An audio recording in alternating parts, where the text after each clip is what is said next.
वर्णानामर्थसङ्गानां रसानां छन्दसामपि मङ्गलानां च कर्तारो वन्दे वाणी विनायको नारायणं नमस्कृत्य नरं चैव नरोत्तमं देवीं सरस्वतीं व्यासं ततो जयमुदीरयेत्। गुरुर्ब्रह्मा गुरुर्विष्णु गुरुर्देवो महेश्वर गुरुर्साक्षात् परब्रह्म तस्मै श्रीगुरुवे नमः। अखण्डमण्डलाकारं व्याप्तं येन चराचरं तत्पददर्शितं येन तस्मै श्रीगुरुवे नमः। बोलिए सियावर रामचंद्र भगवान की जय, राधावर कृष्ण कन्हैया लाल भगवान की जय, उमा महेश्वर भगवान की जय, गायत्री ब्रह्मदेव भगवान की जय, सदगुरुदेव भगवान की जय, माता पिता गुरुदेव की जय, समस्त संत गण भगवान की जय, समस्त भक्त गण भगवान की जय, समस्त देवी देवता गण भगवान की जय। ओम नमः पार्वती पतये, हर हर महादेव। तो मित्रों और आप सभी श्री नरसिंह पुराण के श्रेष्ठ रसिक जनों, श्रोतागणों, अब तक हमने श्री नरसिंह पुराण की कथा को नियमित रूप से क्रमबद्ध रूप से श्रवण किया है, कीर्तन किया है, मनन किया है, भजन किया है। अब हम उसी क्रम में श्री नरसिंह पुराण की कथा को आगे की ओर अग्रसर करते हैं।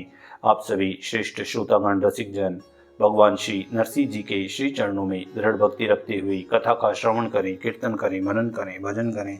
बोलिए श्री नरसिंह भगवान की जय।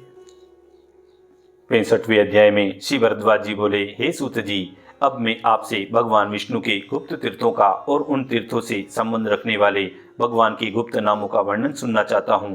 कृपया आप उस पाप नाशक नामों का मेरे समक्ष वर्णन कीजिए। तब श्री सूत जी कहते हैं, एक समय मंदराचल पर विराजमान शंख चक्र गदाधारी देवदेव भगवान विष्णु से श्री ब्रह्मा जी ने पूछा। ब्रह्मा जी कहते हैं, हे सुरश्रेष्ठ, हे हरे, मुझे तथा मुक्ति चाहने वाले अन्य भक्तों को किन किन क्षेत्रों में जाकर आपका विशेष रूप से दर्शन करना चाहिए। हे जगतपते, हे कमल लोचन, आपने जो जो गुप्त तीर्थ और नाम हैं उन्हें मैं आपके ही मुख से सुनना चाहता हूँ। हे सुरेश्वर, मनुष्य आलस्य त्याग कर प्रतिदिन किसका जप करने से सदगति को प्राप्त हो सकता है। अपने भक्तों का हित साधन करने के लिए यह बात आप हमें बताइए। तब श्री भगवान बोले, हे ब्राह्मण, तुम सावधान होकर सुनो।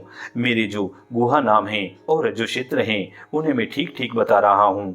हे ब्रह्मा जी, कोकामुख क्षेत्र में मेरे वाराह रूप का, मंदराचल पर मधुसूदन का, कपिल द्वीप में अनंत का, प्रभास क्षेत्र में सूर्यनंदन का, माल्योदपान तीर्थ में भगवान वैकुंठ का, महेंद्र पर्वत पर राजकुमार का, ऋषभ तीर्थ में महाविष्णु का, द्वारका में भोपाल श्री कृष्ण का, पांडुसाहा पर्वत पर देवेश का, वसुरूढ़ तीर्थ में जगतपति का, वल्लीवट में महायोग का, चित्रकूट में राजा राम का, नैमिषारण्य में पीताम्बर का, गोओं के विचरने के स्थान पर ब्रज में श्रीहरि का, शालिग्राम तीर्थ में तपोवास का, गंधमादन पर्वत पर अचिंत्य परमेश्वर का, कुब्जागार में ऋषिकेश का, गंधद्वार में पयोधर का, सकल तीर्थ में गरुड़ध्वज का, सायक में गोविंद का, वृंदावन में गोपाल का, मथुरा में स्वयंभू भगवान का, केदार तीर्थ में माधव का, वाराणसी काशी में केशव का, पुष्कर तीर्थ में पुष्कर राक्ष का और दृष्टधुम्न क्षेत्र में जयध्वज का, तृणबिंदु वन में वीर का, सिंधु सागर में अशोक का, कसेरट में महाबाहु का, तेजस्वन में भगवान अमृत का, विश्वास यूप या विशाख यूप क्षेत्र में विश्वेश का, महावन में श्री नरसिंह जी का, हलांगर में रिपुहर का, देवशाला में भगवान त्रिविक्रम का, दशपुर में पुरुषोत्तम का, कुब्ज तीर्थ में वामन का, विवस्था में विद्याधर का, वाराह तीर्थ में धरणीधर का, देवदारुण वन में गुहा का, कावेरी तट नागशाही का और प्रयाग में योग मूर्ति का, पयोषणी तट पर सुदर्शन का, कुमार तीर्थ में कुमार का, लोहित में हयग्रीव का, उज्जैनी में त्रिविक्रम का, लिंगकूट पर चतुर्भुज का और भद्रा की तट पर भगवान श्री हरि का दर्शन करके मनुष्य सब पापों से मुक्त हो जाता है।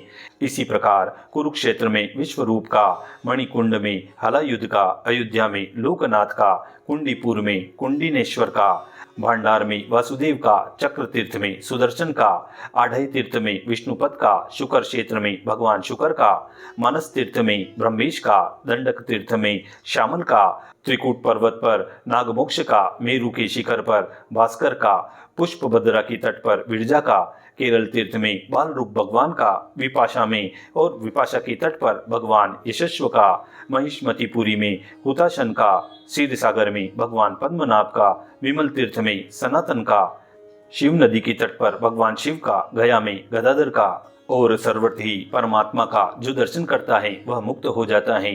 हे ब्रह्मा जी, ये 68 नाम हमने तुम्हें बताए हैं तथा विशेषतः गुप्त तीर्थों का भी वर्णन किया है। हे प्रजापति, जो पुरुष प्रतिदिन प्रातःकाल उठकर मेरे इन गुहा नामों का पाठ या श्रवण करेगा वह नित्य एवं लाख गोदान का फल पाएगा। नित्य प्रति पवित्र होकर जो इन नामों का पाठ करता है उसको मेरी कृपा से कभी दुस्वप्न का दर्शन नहीं होता, इसमें संदेह नहीं है। जो पुरुष इन 68 नामों का प्रतिदिन तीनों काल अर्थात प्रातः, मध्या और सायंकाल में पाठ करता है वह सब पापों से मुक्त होकर मेरे लोक में आनंद भोगता है। सभी मनुष्यों और विशेषतः वैष्णवों को चाहिए कि यथाशक्ति पूर्वोक्त तीर्थों का दर्शन करें। जो लोग ऐसा करते हैं उन्हें मैं मुक्ति देता हूँ। श्री सूत जी कहते हैं, जो पुरुष सदा और विशेषतः हरिवासर, एकादशी या द्वादशी को भगवान विष्णु की पूजा करके उनके सामने खड़ा होकर भगवत स्मरण पूर्वक इस स्तोत्र का पाठ करता है वह विष्णु के अमृत पद को प्राप्त कर लेता है। इसी संवाद के साथ श्री नरसिंह पुराण के 65वें अध्याय की यहाँ पूर्णता वह समाप्ति होती है। इति श्री नरसिंह पुराणे आदे धर्मार्थ मोक्षदायिनी विष्णु वल्लभे 65तमो अध्याय पूर्णः। बोलिए श्री नरसिंह भगवान की जय।